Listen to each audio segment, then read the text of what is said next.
The ledger told one story at dawn roll call on March 14, 1847, 250 souls were accounted for. That same ledger, reviewed at dusk the very same day, told another 0, not escaped, not deceased, simply absent, as if they had never existed at all, stretching across 4,000 acres of Virginia bottomland. The Riverside Plantation had the James River to the east and dense pine forest to the west as its boundaries. For 32 years, under the Harrove family, it had operated with mechanical precision, producing tobacco and corn in quantities that made Richmond merchants wealthy. The plantation's records were meticulous, every bushel, every birth, every death documented in leather-bound books, kept in the main house's library. Later, these records would become evidence in one of the most perplexing investigations in antebellum Virginia history. What makes this case extraordinary isn't simply how many people vanished. It's the completeness of their disappearance. In the span of a single hour, 250 individuals, men, women, children, the elderly, were gone, leaving behind no footprints in the mud, no broken fences, no stolen provisions. In the Virginia Historical Society archives, the Overseer's Daily Report for March 14th contains a single notation. L quarters found empty at evening inspection. No signs of disturbance. No explanation. Before we continue with the story of what happened at Riverside Plantation and of the decades-long mystery that followed, understand this: what you're about to hear has been deliberately obscured from the historical record. The investigation that followed involved state officials, federal marshals, and private investigators hired by the insurance companies who had underwritten the plantation's considerable value. Their findings were never published. The documents were sealed. The witnesses who spoke publicly were discredited, and the town that was allegedly built by those who disappeared, it existed for less than 3 years before it, too, vanished from maps and memory. This is the story of how 250 people orchestrated the impossible and why the truth was buried for over a century. To understand what happened at Riverside, you must first understand what it was. Established in 1815 by William Hargrove's father, Thomas, the plantation had been purchased from a tobacco merchant who had fallen on hard times. The elder Harrove had been a methodical man, obsessed with efficiency and record-keeping. He had designed the plantation's layout himself, positioning the quarters so they could be observed from the main house, arranging the work buildings for maximum productivity, and establishing routines that governed every aspect of plantation life. When William inherited the estate in 1835, he maintained his father's systems with religious devotion. Every morning began with roll call at 6000. Every evening ended with an inspection of the quarters at 8000. Meals were served at precise times. Work assignments were posted on a board outside the overseer's cottage. Punishments for infractions were documented in a separate ledger, with dates, offenses, and consequences recorded in William's careful handwriting. A 3-story structure of red brick with white columns, the main house had a wide porch that wrapped around 3 sides. From the second-floor windows, you could see across the entire plantation. The quarters to the north, the tobacco fields to the south, the corn fields to the west, and the river glinting in the distance to the east. William's study occupied the southeast corner of the second floor, positioned so he could observe both the quarters and the main work areas without leaving his desk. William's wife, Catherine Hargrove, managed the domestic operations with similar precision. Raised on a plantation in South Carolina, she had brought with her firm ideas about how a household should be run.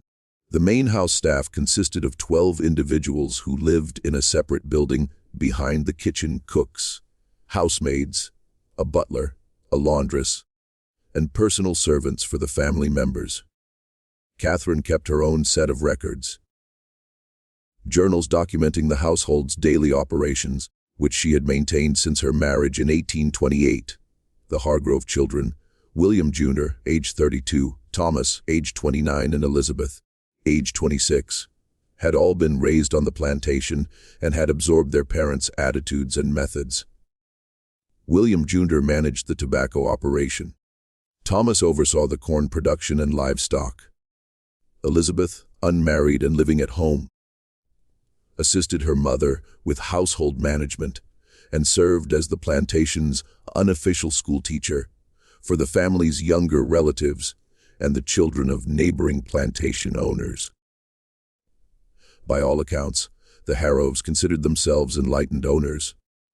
They provided adequate food and clothing, allowed religious services in the chapel every Sunday, and rarely resorted to the harshest forms of punishment common on other estates.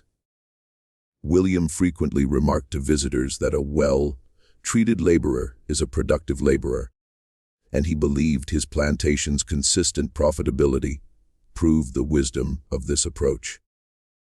What the Harroves failed to recognize, what they were constitutionally incapable of recognizing, was that beneath the surface of compliance and routine, an entirely separate world existed, a world of whispered conversations, coded messages, and careful planning, a world that had been building toward March 14, 1847, for years. The population of Riverside in early 1847 was remarkably diverse, a consequence of Thomas Hargrove's purchasing practices and William's later acquisitions. This diversity would prove crucial to what happened, though the Hargroves never understood why. Among the oldest residents was a man named Samuel, born in Africa and brought to America in 1804, before the legal importation of slaves was prohibited. By 1847, he was in his 60s, his hair completely white, his body bent from decades of labor. But his mind remained sharp, and he served as an unofficial elder and advisor to the community. Samuel spoke multiple African languages and served as a bridge between the African-born residents and those born in America. He also possessed knowledge of herbal medicine, navigation by stars, and oral history preservation, skills that would prove invaluable. Then there was Marcus, the head carpenter, purchased from a Baltimore estate in 1829. In 1847, Marcus was 53, a man of medium height with powerful shoulders and hands scarred from decades of working with wood and metal. Trained by a master craftsman in Baltimore, he possessed skills that went far beyond simple carpentry. He could read architectural drawings, calculate structural loads, and solve complex engineering problems. The Harroves valued him highly for his ability to construct and repair buildings, furniture, and equipment, but they had no idea he had been using those same skills for an entirely different purpose. Marcus had a wife, Hannah, and 3 children, 2 daughters, Rachel, age 19, and Sarah, age 16, and a son, David, age 14. Hannah worked in the main house as a seamstress, a position that gave her access to information about the family's plans and visitors. Rachel and Sarah worked in the fields during planting and harvest seasons, and in the main house during winter months. David worked in the carpentry shop with his father, learning the trade. Danina, the head cook, was 46 and had been at Riverside since 1833, purchased from a Virginia estate after her previous owner died, and his property was liquidated. Danina was a woman of considerable intelligence and force of personality. Managing a kitchen staff of 4, she was responsible for feeding not only the Harrove family, but also preparing the communal meals for the quarters.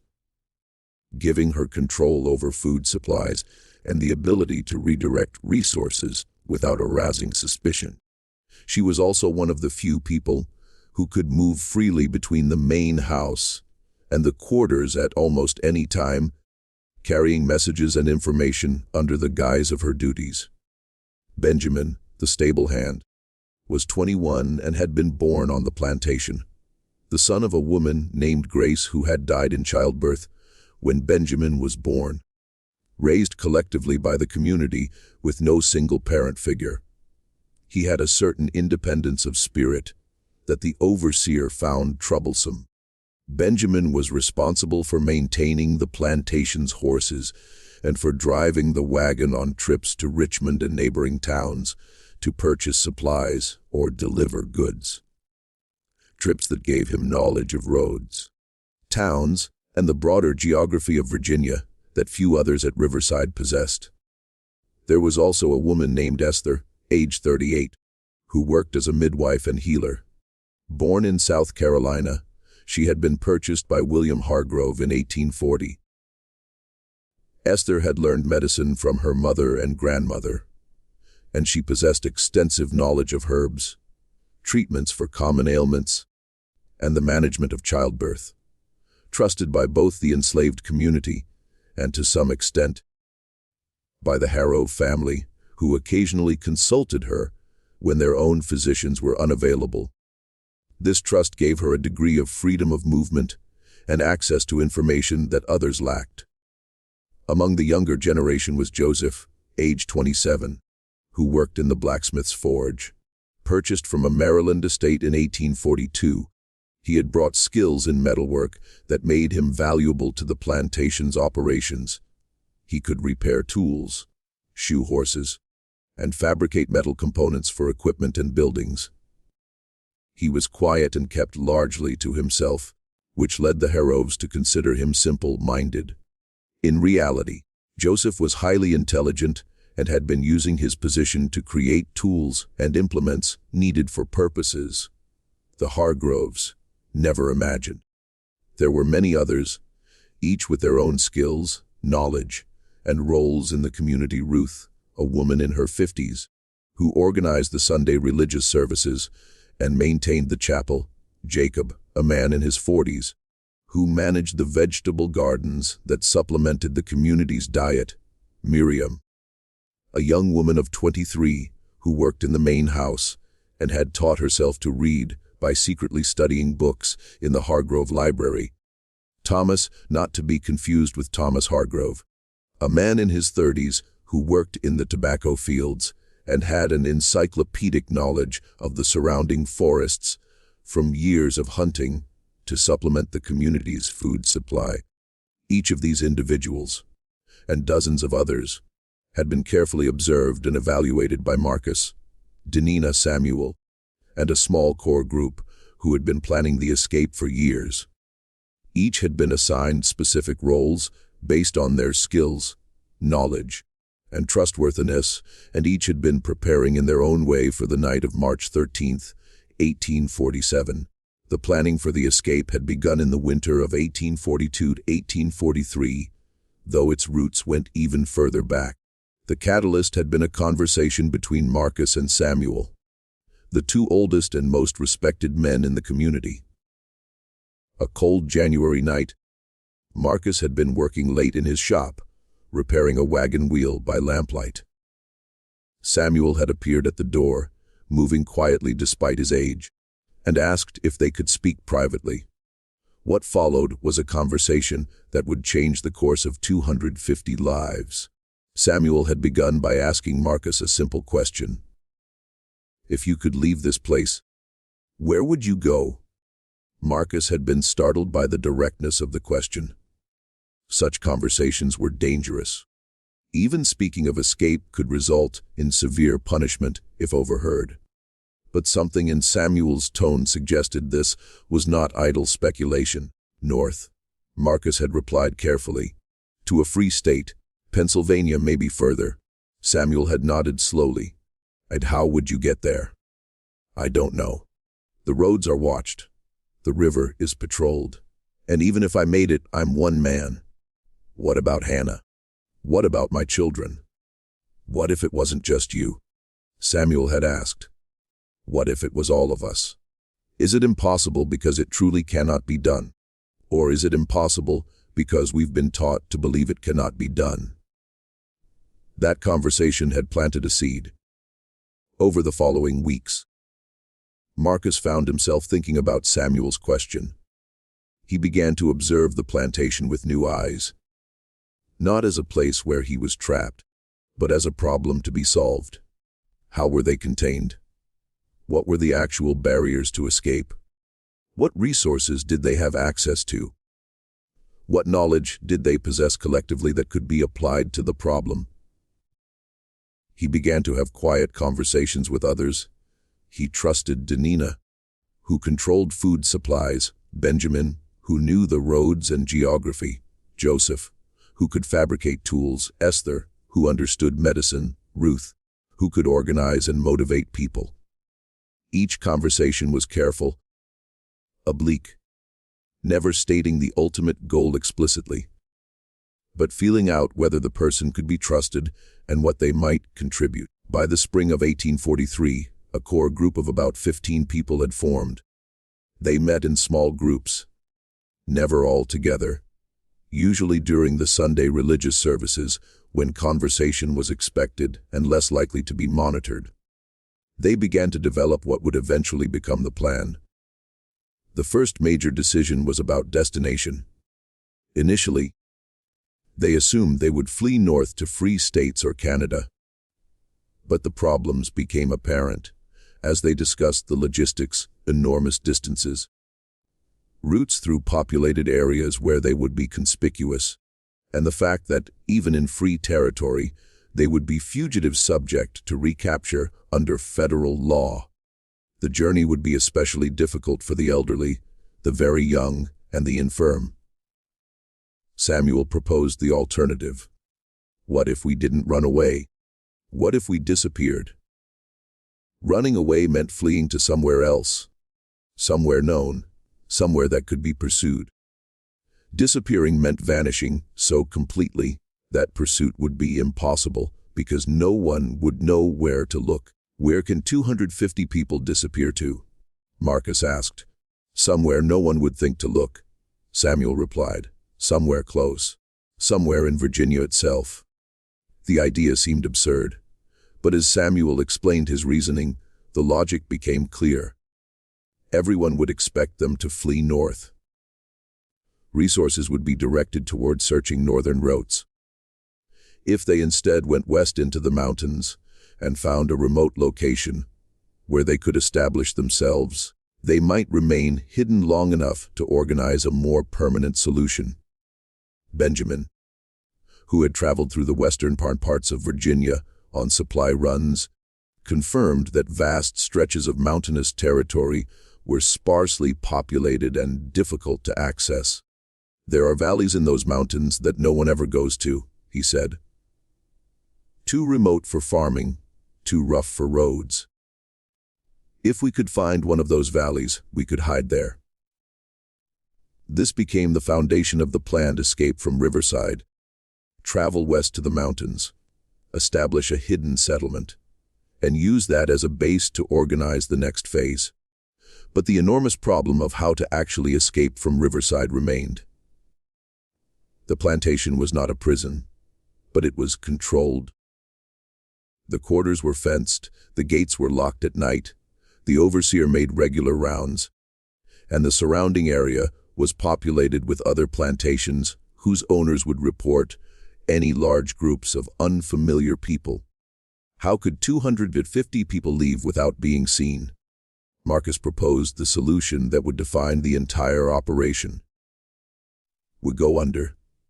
The idea of a tunnel was both brilliant and audacious. Solving the fundamental problem of how to move a large group past the plantation's boundaries without being observed, but creating an entirely new set of challenges. How to dig a tunnel without being discovered, where to put the excavated earth, how to support the tunnel to prevent collapse, how to ventilate it, how to hide the entrance and exit. Marcus spent months thinking through these problems before he even proposed the idea to the core planning group. He made sketches on scraps of wood that he burned after studying them. He calculated distances, angles, and volumes. He estimated how much earth would need to be moved and how long it would take. He identified the tools that would be needed and how they could be obtained or fabricated without arousing suspicion. When he finally presented the plan in the fall of 1843, their initial reaction was that it was impossible. The tunnel would need to be at least half a mile long to reach beyond the plantation's boundaries. Tall enough for people to walk through, meaning an enormous volume of earth. It would require timber supports to be obtained and installed.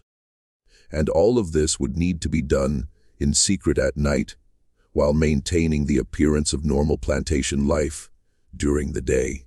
"It's impossible," Denina said flatly. "Probably," Marcus agreed. "But what's our alternative?"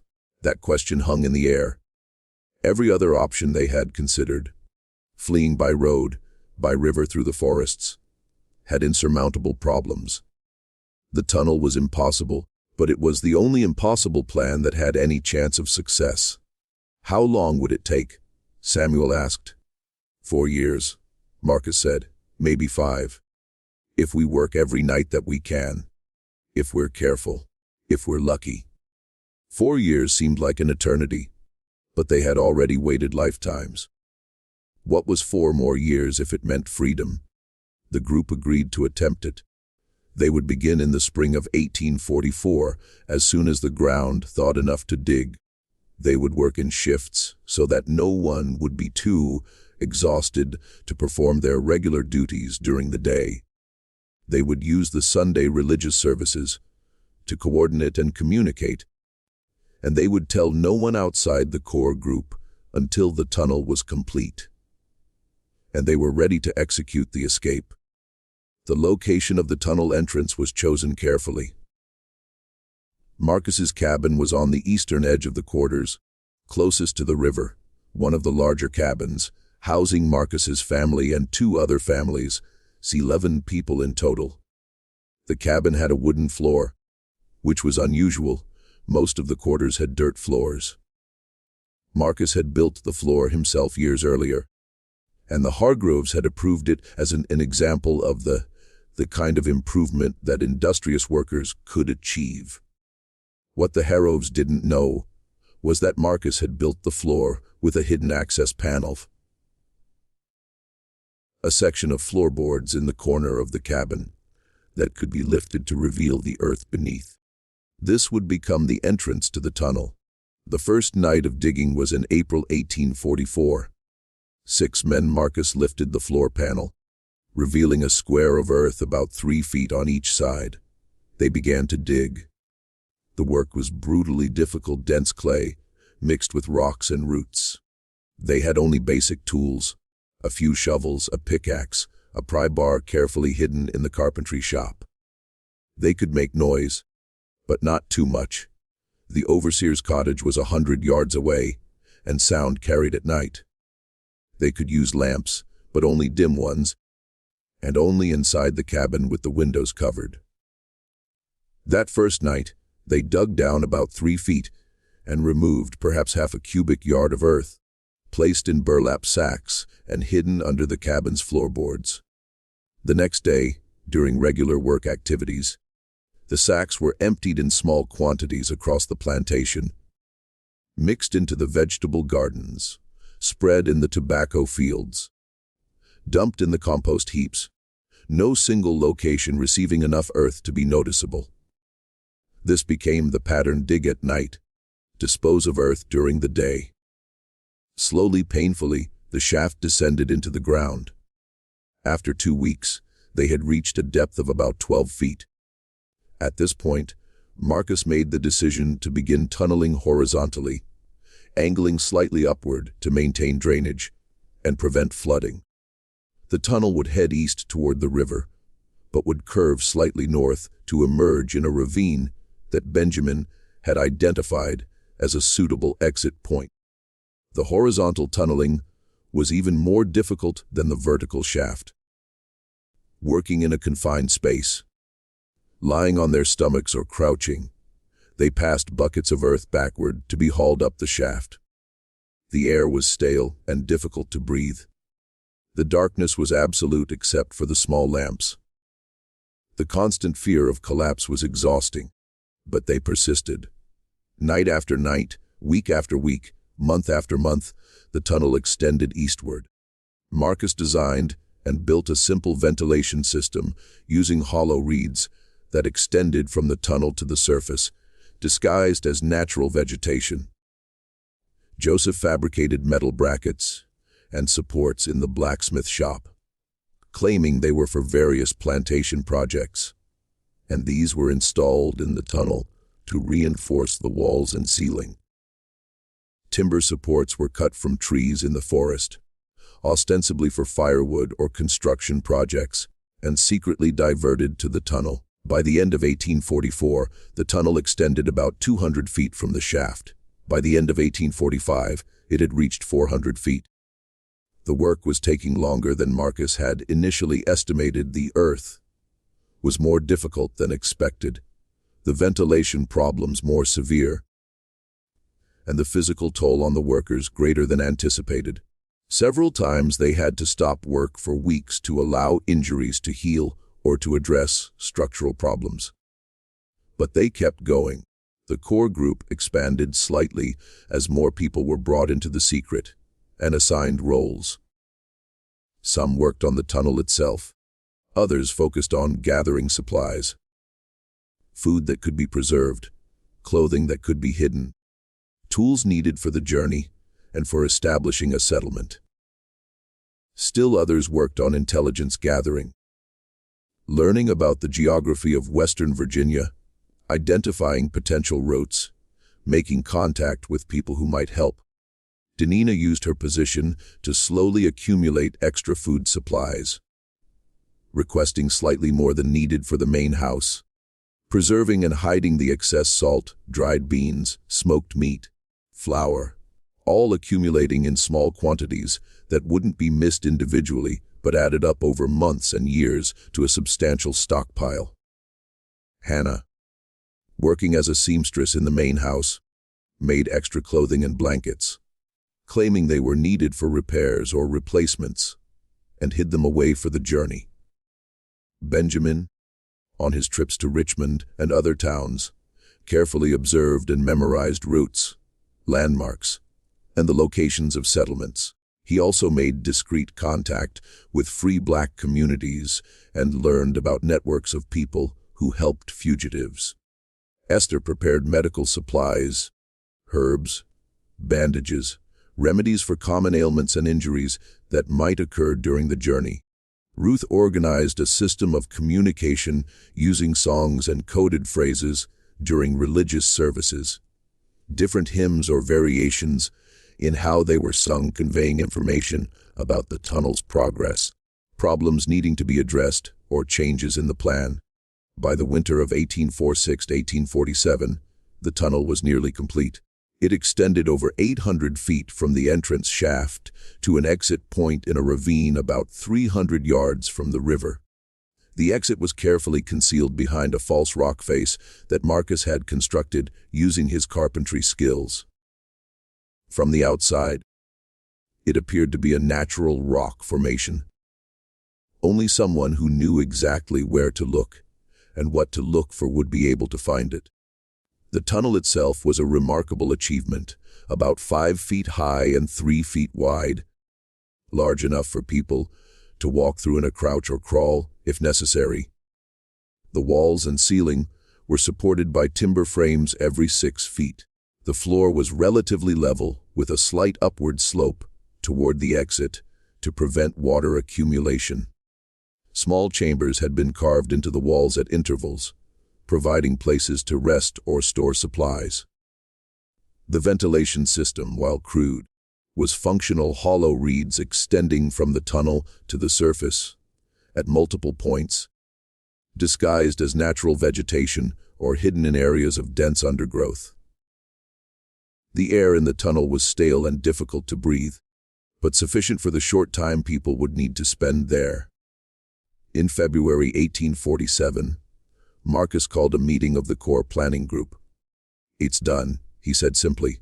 "The tunnel is complete. Now we need to decide when to use it." The decision of when to execute the escape was as critical as the planning itself. Optimal conditions for travel, ground conditions passable, and timing that would give them the maximum head start. Before the disappearance was discovered, the core group debated for weeks. Some argued for waiting until summer when the weather would be warmest and travel easiest. But others pointed out that summer meant longer days, less darkness for travel, and more chance of being seen. Some suggested fall after the harvest when food would be most plentiful. But others noted that fall meant the approach of winter, which could be dangerous in the mountains. Samuel, drawing on his decades of experience and observation, proposed early spring. The ground is soft enough to travel, he explained. The weather is cool, which means we can travel during the day if we're in remote areas without risking heat exhaustion. The days are getting longer, but it's still dark enough at night for the initial escape. And it's before planting season, which means the Heroves will be focused on preparation, not on watching us as closely. The group agreed early spring it would be, but which day specifically? Benjamin suggested March 13th. It's a Saturday, he explained. The Heroves always have a social gathering on Saturday evenings. Dinner with neighbors or family from Richmond. They'll be distracted. The overseer usually drinks on Saturday nights after his rounds. And Sunday is our day for religious services, which means we're expected to be up early anyway. If we leave Saturday night, we'll have all of Sunday before they realize we're gone. The logic was sound. March 13th, 1847 became the target date. But this created a new problem. How to inform 250 people of the plan without the information leaking to the Heroves or the overseer? The core group had been small, about 20 people who knew the full details of the tunnel and the escape plan. Everyone else knew only that something was being planned, but not what or when. Ruth developed a system for the final communication. During the religious service on Sunday, March 7th, 1 week before the escape, she would lead the congregation in a specific hymn that had been chosen months earlier as the signal. The hymn was "Go Down, Moses," a song about liberation from bondage commonly sung in the quarters.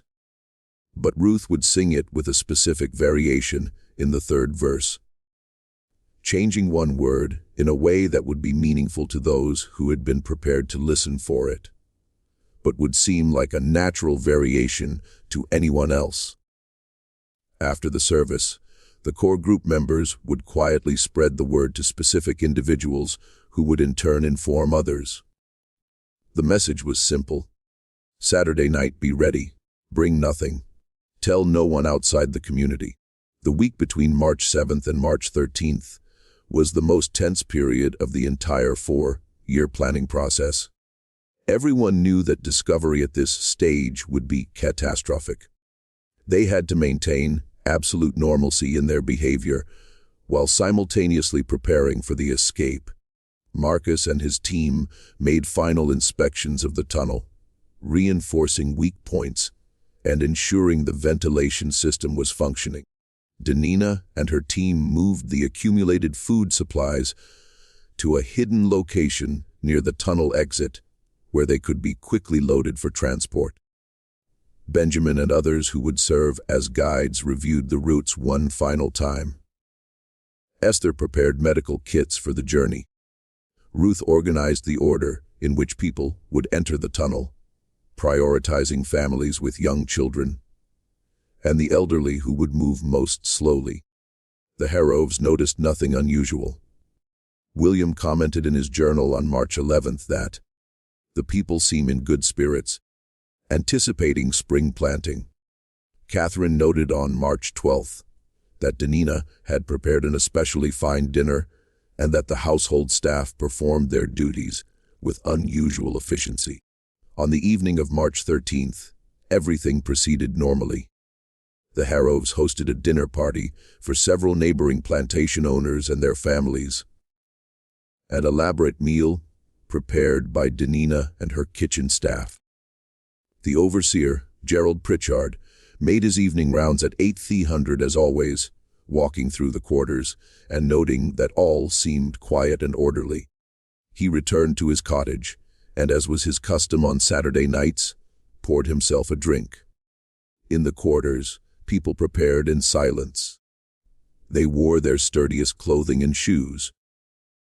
They gathered their children and explained in whispers that they needed to be absolutely quiet. The elderly and infirm were helped by younger, stronger individuals. Everyone waited for the signal. At 900, Marcus emerged from his cabin and walked slowly through the quarters as if taking an evening stroll. As he passed each cabin, he gave a slight nod, the signal. It was time. The escape began at 9:15 p.m. on March 13, 1847. The moon was a thin crescent, providing minimal light, exactly as planned. The temperature was cool but not cold, around 45 degrees F.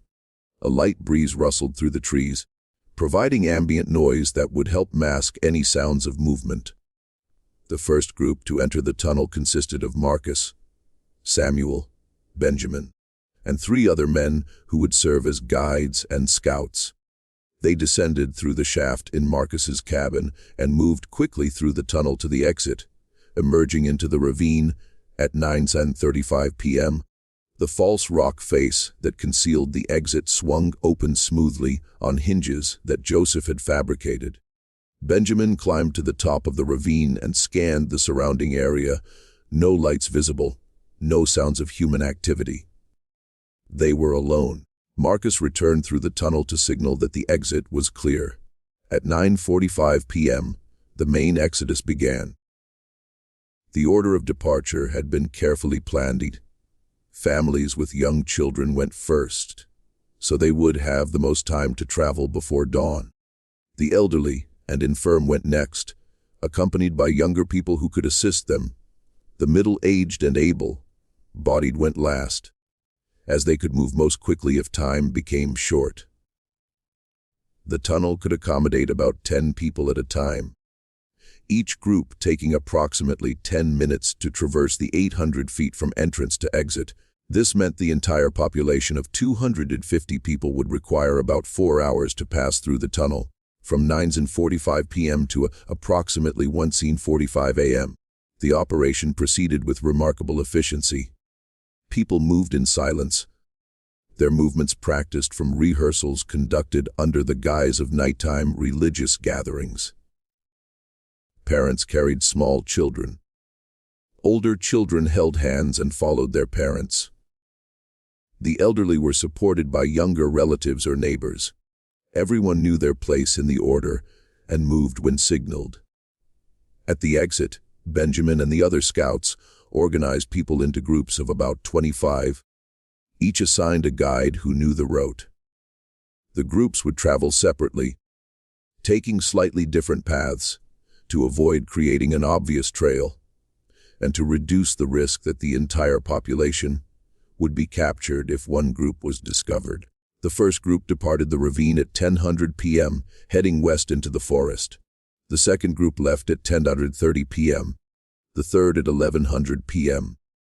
By midnight, 5 groups had departed, and the tunnel was still moving people from the quarters to the exit point. In the quarters themselves, the evacuation proceeded exactly as planned. Each cabin emptied in turn, people moving silently to Marcus's cabin and descending through the shaft. The cabins were left neat and orderly, bedding folded, personal items in place, nothing taken except what people wore and could carry in small bundles. The goal was to leave no evidence of hasty departure. Ruth was one of the last to leave. At approximately 1:30 a.m., before descending into the tunnel, she took a final look around the quarters that had been her home for 14 years. The cabins stood silent in the darkness. The chapel where she had led so many services was empty. The vegetable gardens where she had worked were still. Everything looked normal, but they wouldn't be.